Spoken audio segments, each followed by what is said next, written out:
How could she? The words echoed through the clay walls of the hut like a haunting drumbeat in the night. The fire in the hearth had gone cold, yet the air inside the home of O'Battle felt heavy with something hotter than flame betrayal.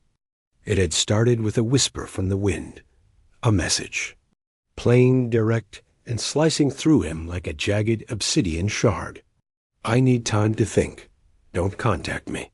I'll reach out when I'm ready. It had arrived not on paper, but through. The blue glow panel she used, one of those whisper scrolls, passed down from the sorcerers of the city. No warning, no tears, just silence, ... and space. But what Zalika didn't know, what she could not have known, was that O'Battle had already seen everything. The pictures, the sun, the smiles, the other man. Before the silence, there had been music. O'Battle and Zalika had lived like woven threads bound tightly, beautifully, and intricately in a shared space that smelled of lemongrass and roasted maize. He, a 30-year-old craftsman with arms hardened by years of shaping talking, drums from Eruskal wood, and a face that carried wisdom far older than his age. His voice was calm, thunder-deep, slow, and careful with words. He didn't shout, but when he spoke, people listened like the earth was talking. She, a radiant woman of 28, with skin the color of roasted shea and eyes that glistened like a river at sunset. Zalika was known across the land for her voice a teller of tales, a whisperer of herbs, and a social butterfly on the wind net that tied the villages together. People waited each week to hear her stories, which danced between love and wisdom, mischief and fate. They lived in a high clay-walled hut on the edge of Kembilo, a peaceful village wrapped by banana groves and guarded by the eternal arms of the baobab. For nearly 2 years, O'Battle and Zalika had built a life of soft laughter, late-night cooking, and shared dreams. But sometimes, just sometimes, her eyes looked elsewhere, beyond him, beyond the hill. The message had arrived on a Tuesday night. He remembered the scent of frying cassava and the rhythm of his carving knife tapping against wood. Her words appeared on his whisper scroll, glowing faintly in the dark corner of the hut. Things are ... complicated. I need space. Please don't. Reach out. The knife slipped from his hand. Not enough to draw blood, but enough to snap his breath short. He stared at the message, rereading it as if the meaning might change. But it didn't. Outside, the crickets paused as if even nature wanted to hear his heart breaking. O'Battle was not a fool. He'd heard of such things. I need space was rarely about healing. It was about drifting, about preparing to walk away. Still, he replied like a man full of grace. I understand, Zalika. Take all the time your spirit requires. And so began the silence. He gave her what she asked for. He didn't write. He didn't call. He didn't ask questions. But his heart screamed every night. The compound felt hollow. The stool where she braided her hair sat untouched. Her favorite kitten's wraps still hung neatly in the bamboo wardrobe. Her cocoa butter scent clung to the bedsheets like a ghost that didn't know it was dead. He wandered the hut, talking to no one. He would light the fire and forget why. Stir. Soup and let it burn. Friends noticed, but he waved them off. And then, on the third night market night, curiosity conquered restraint. He reached for his whisper scroll and opened the village's tale-sharing mirror. A post had been made.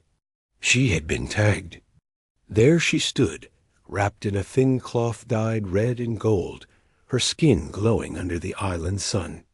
Zalika was laughing, with her head tilted back, her teeth catching the light like pearls. And next to her, holding her waist, was a man from the past, Gakuru, tall, smiling, bare-chested and confident. A man Zalika once swore had no place in her future. A name she had only ever spoken with contempt. Now he held her like a prized gourd. and she leaned into him as if no other man had ever mattered. The caption read, "Island Joy, New Beginnings, Peace with the Past." Obatal's hands trembled, but not from shock, from clarity. By the time the cock crowed, Obatal had made his decision. He walked to the village gate and called the metal worker, Baba Sefu, who came with his bag of tools and 2 silent apprentices. Together, they replaced every bolt, every pin, and every door latch in the compound. Obatal paid him in full 250 cowries, no haggling, no hesitation. The key Zalika once carried was now no different than a stone. 6 moons ago, Zalika's old cart had coughed its last breath. She had begged him for help, needed something strong to carry her to her meetings, her herbal deliveries, her wind network, clients. So he bought her a used but beautiful Yoka 5C from a merchant named Tambo in the market district of Ejani Grove. It was silver, sleek, and dependable, and it was purchased entirely in Obatal's name. Title, loan, insurance, all his. She promised to repay him little by little. Some months she did. Others she was late. But Obatal, patient as ever, said nothing. He let her drive it, decorate it, flaunt it. But now he remembered that he still held the spare key. He drove the Nuka to Tambo's yard and told the full story honestly and calmly. Tambo nodded and ran his checks. After inspecting the car, he gave an estimate. 16,500, pending full inspection. Obatal signed the forms and left on foot, not looking back. By sunset, the car was gone. The parking spot beside the mango tree sat bare. The wind rustled the leaves as if whispering, "Well done." Inside, her clothes still rested in the back closet. Her jewelry jingled softly inside the calabash box. But he did not touch them. He would not throw them away. That would be pettiness. But she would not return without reckoning. The wind was warm that night, but the chill running through Obatal's bones was the kind that no fire could melt. He sat in his earthen hut, the silence around him deep and steady, like the breath of the ancestors. Outside, the crickets chirped, like tiny drummers in the dark, but he wasn't listening. Not really. His eyes stared past the flickering firelight.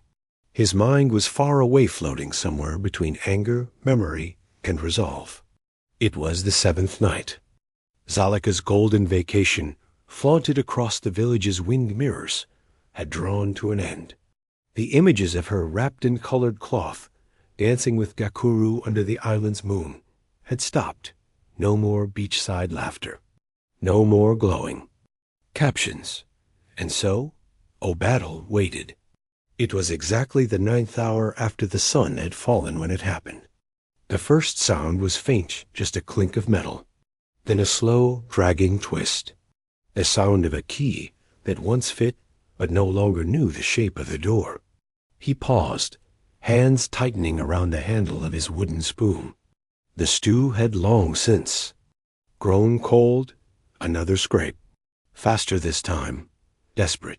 Clumsy. Then came the knocking. Obatal, what's happening?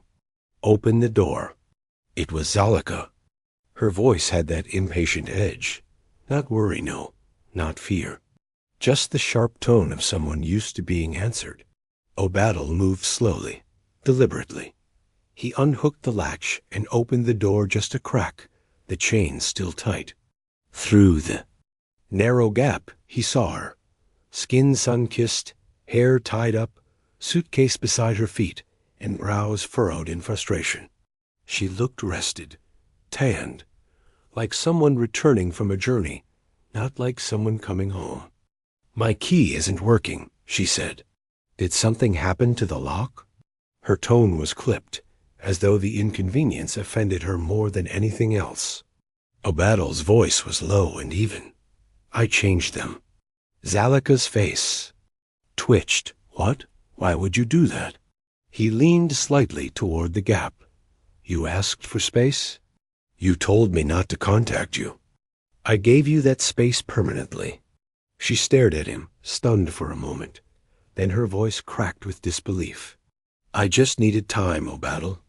I didn't mean this. He said nothing. You can't just lock me out. She snapped. There was a pause, thick and heavy. Then O'Battle spoke. I saw the images. You and Gakuru, holding each other like strangers don't. Her eyes widened, lips parting. That was just a trip. It didn't mean anything. We're just friends. O'Battle's eyebrow rose slowly. Friends? Friends who share hammocks under moonlight and feed each other mango slices on the beach? Zalika's face flushed. Don't be ridiculous. Let me in. My things are in there. Where's my car? She stepped sideways, peering past him toward the empty space beside the mango tree. O'Battle, where is my car? Her voice was louder now, commanding. But he didn't flinch. First, this is my home. Second, that car was never yours. The title, the loan, the insurance all in my name. It's at the merchant yard now, being sold. Zalika's jaw dropped. You're what? You can't do that. I paid for that car. You made payments for using it. Like a rental. But it was always mine. Her tone cracked. This is insane. You're stealing from me. I'll call the guards. She fumbled for her wind device, hand trembling with outrage. O'Battle simply shrugged. Go ahead. Tell them. Your ex changed the locks on his own hut after you requested no contact, and that he's selling his own cart legally under his name. I'm sure they'll love that story. She froze, hands still in the air, her face hardened. You planned this, you horrible man. He looked into her eyes with the quiet steel of a man who had been too kind for too long. No, Zalika. You planned a vacation with another man and asked me for silence. I honored your request. Now I'm honoring myself. Suddenly, footsteps echoed up the clay path. A woman appeared, her face stern, eyes locked onto the hut. It was Zalika's sister, Mirem. She must have been waiting in a cart at the bottom of the hill. Mirem marched up, her sandals crunching the dirt. Zalika, what's going on? She asked sharply. Then her eyes fell on O'Battle. Why is she locked out? Before he could speak, Zalika's voice turned soft, wet, manipulative. Change the locks, and he's selling my car. He's thrown me out. Tears welled up, as if from nowhere. Mirem's face twisted with anger. Seriously, O'Battle? After all she's done for you, this is how you repay her? His jaw tightened. This is my home, Mirem. That was my car. She asked for no contact and went on a romantic getaway with her ex. You can check the posts if you like. Zalika's expression snapped into a glare. You're supposed to support me, not punish me. Support betrayal? He asked. No thanks. I want my things, Zalika demanded suddenly. Right now. O'Battle looked at the sky. The stars had gathered like silent witnesses. It's past the 9th hour. Nothing is happening tonight. Then when? Send a message. Pick a time. I'll box up your belongings and leave them by the door. You're not coming inside. You can't dictate terms, she spat. I can. My house, my rules. You asked for distance. This is it. Final. He started closing the door. Text me a time. Goodbye. And with that, the wooden door groaned shut. The chain fell into place. The deadbolt clicked like thunder. His hands trembled slightly, not from fear, but from fire. Not the angry kind, the cleansing kind, the kind of fire that burns bridges you were too scared to destroy, but also too tired to cross again. He stood quietly for a moment, his breath deep and full. Outside, he could still hear them. Zalika yelling. Mirem trying to calm her only, fueling the storm. But inside, O'Battle felt something strange. relief. The night after the storm passed, silence once again returned to O'Battle's hut. The fire crackled gently. The wind outside had quieted. The stars blinked like quiet watchers above his compound, their light spilling over the earth like a blessing. But peace is fragile, and silence, no matter how sacred, is always waiting to be broken. It was just past midnight when the whisper scroll glowed softly on his mat, not from Zalika, from Mirem's name. Zalika needs her belongings. Tomorrow, 10 o'clock in the morning. Be ready. There was no please. No, thank you. Just a cold command. O'Battle looked at the message, his face unreadable. He tapped a single word in reply. Okay. That night, sleep did not come. Instead, O'Battle moved from room to room, gathering the remnants of a love now broken beyond repair. Every scarf, every pot of shea butter, every book of stories Zalika used in her broadcasts, he folded and placed them into boxes with care. Not like a man filled with anger, but like one closing a chapter he once cherished. He paused only. Once, when he picked up the small wooden carving of the two of them, made during their first festival as a couple. He held it in his hand a moment longer, then placed it gently into a final box labeled Memories. By the time the rooster crowed, 7 boxes stood neatly stacked near the doorway. Not a single item of hers remained in the bedroom, or the shared sitting space. O'Battle had made sure. It was done. Later that week, likely Thursday, the dealership from Ejani Grove finally called. The inspection of the Neoka 5C was complete. A few issues with tire wear, but otherwise in good shape.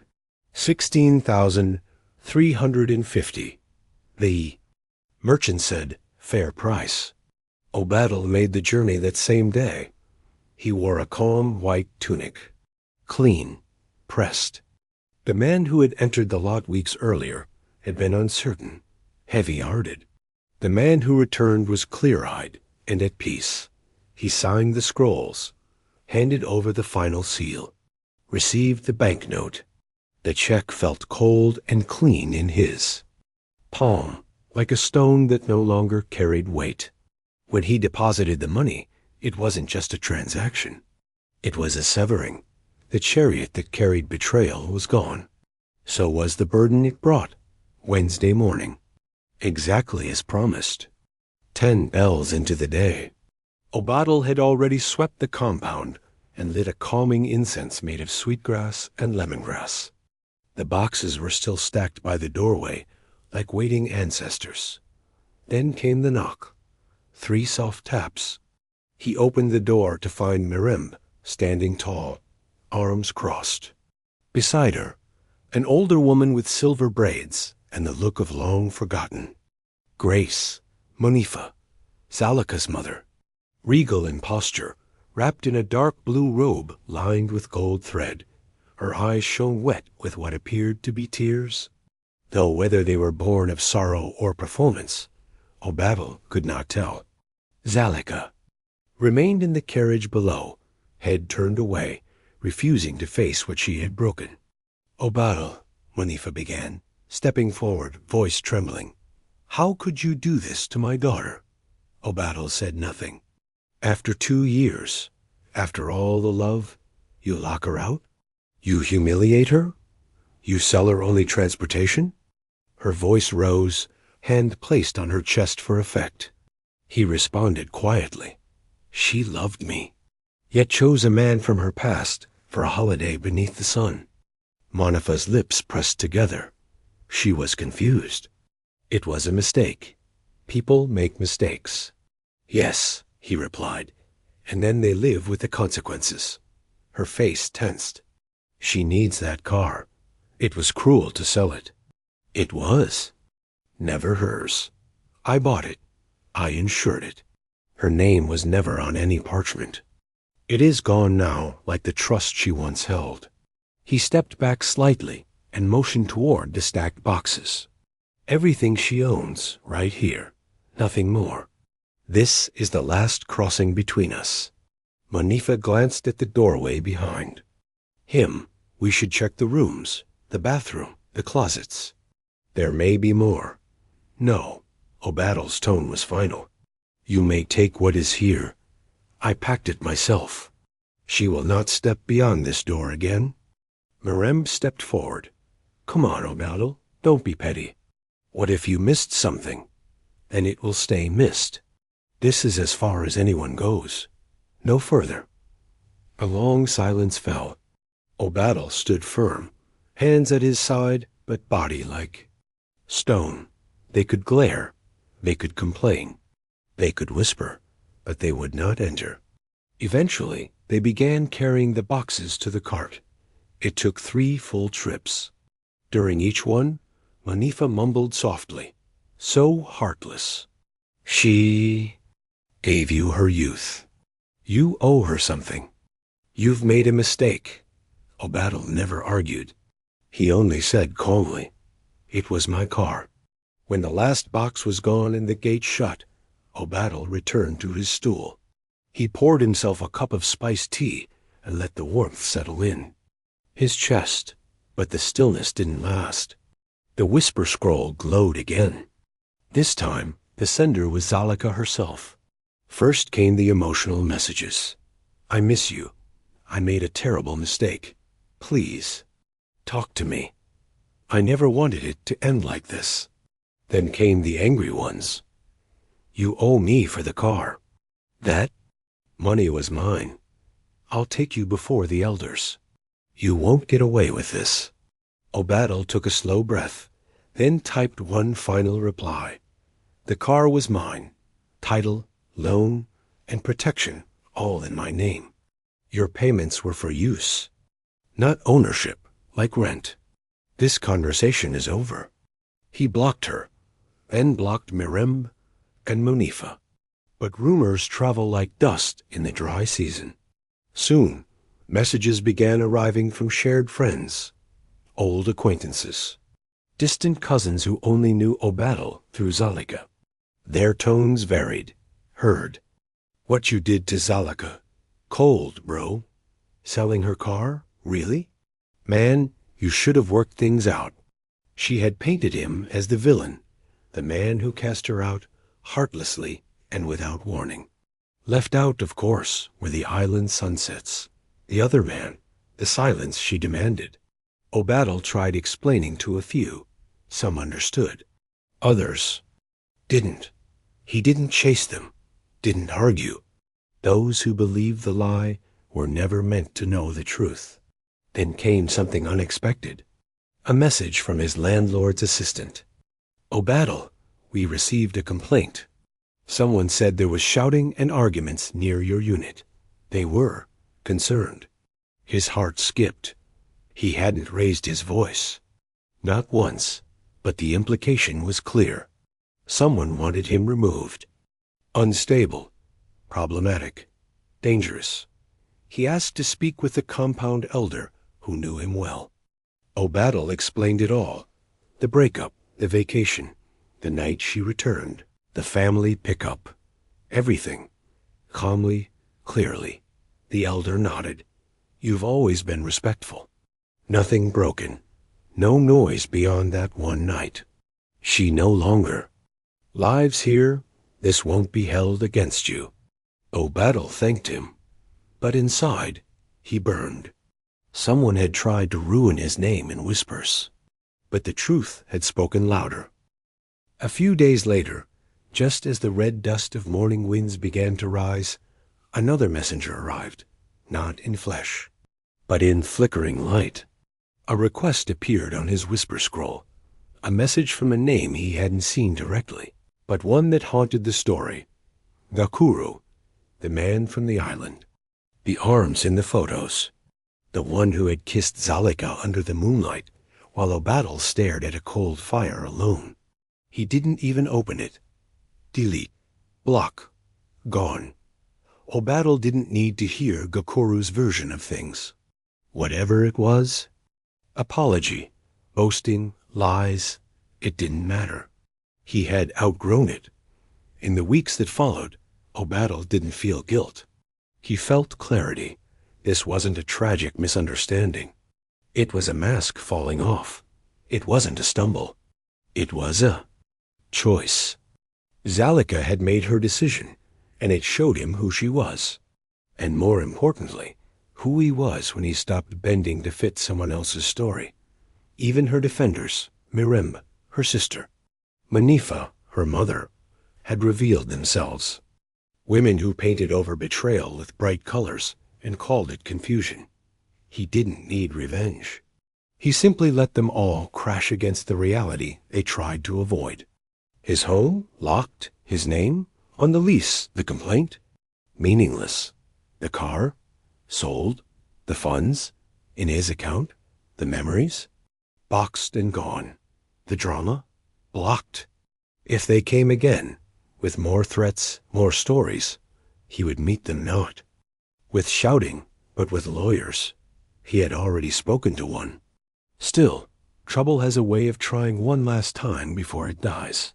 About a moon later, as he was returning from the river, he found a letter folded on his doorstep, sealed but poorly, as if whoever sent it barely knew how to wrap truth in dignity.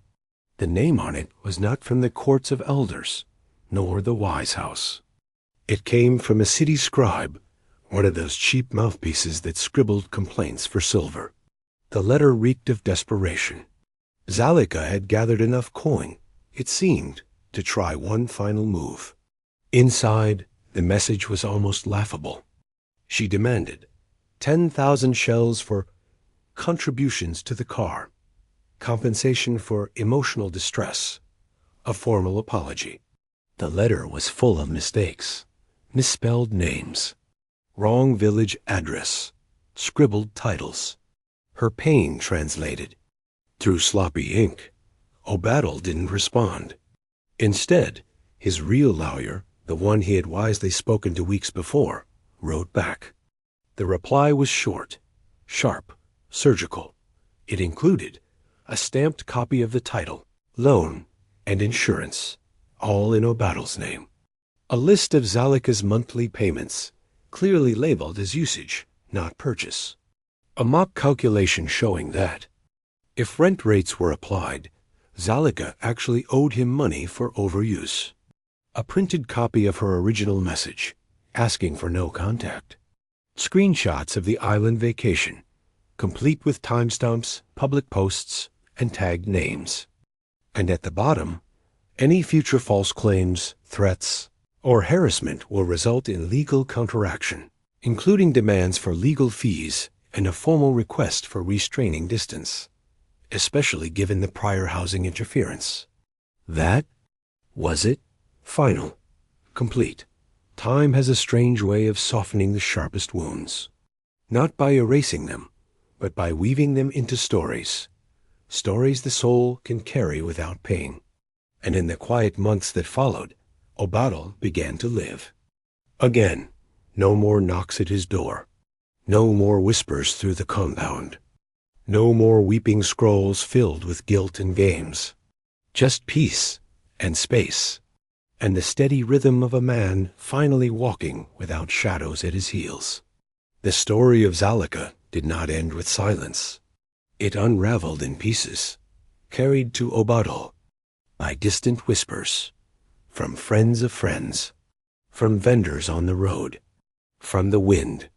After the final failure, the legal letter that brought no reward, Zalika had nowhere to go. So she turned to her blood. She moved in with her sister Mirem, thinking the walls of that house would bend to her needs. But it was not long before those walls grew tight. Zalika brought nothing but drama. She spent all day lounging, refusing to help. She expected food on the table, transport to the markets, money for clothes, all without lifting a hand. Mirem, once her loyal soldier, grew tired. Their bond began to crack. Arguments followed, days of silence, nights of shouting. And then, just like that, Zalika was out again. What of Gakuru, the man from the island sands, the one who held her? On the beach, while O'Battle mourned in silence, he disappeared. Not suddenly, not violently, but gradually, like steam after rain. Once the last cocktail glass was empty, once the island songs were replaced by responsibility and requests, he slipped away. No explanations, no goodbyes. Zalika tried to reach him, tried to summon back the glow of the beach, the warmth of the sunlit fling. But Gakuru was already gone. He had gotten what he wanted, and that was all. Desperate and without a home, Zalika turned back to her roots, to the house of Monifa and her father, Kato. She arrived with tears, stories, and excuses, the full basket of emotional tricks. Monifa took her in, fed her, sheltered her, tried to believe the tale that Obattle had ruined her life. But even a mother's patience has its limits. Zalika demanded the life she once had. She asked for silk when cotton would do, for mangoes in winter, for gold where there was none. They gave, for a while, but they were not endless wells. Zalika, it turned out, was not just entitled in love, she was entitled in life. When money ran dry and patience wore thin, Monifa stopped asking how she was. Kato stopped looking up when she entered the room. Their disappointment hung in the air like smoke, and even Zalika, blind as she was, could feel the shift. While Zalika's world crumbled in secret corners, Obattle's life bloomed again. Not loudly, but like fresh grass through cracked earth. He repainted the sitting room.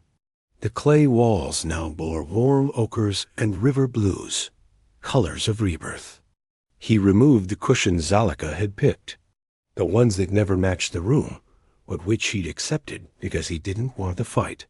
He replaced them with woven patterns of his ancestors, geometric, bold, rooted. His apartment, no, his home, felt like his again, and not just the space. His mind, his voice, his peace.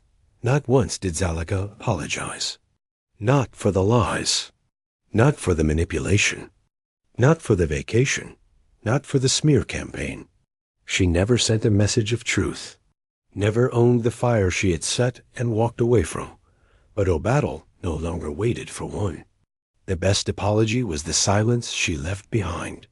To those who still listened, Zalika spun her tale, full of broken details, swollen with sadness. He changed the locks on me. He sold my car. He threw me out into the night.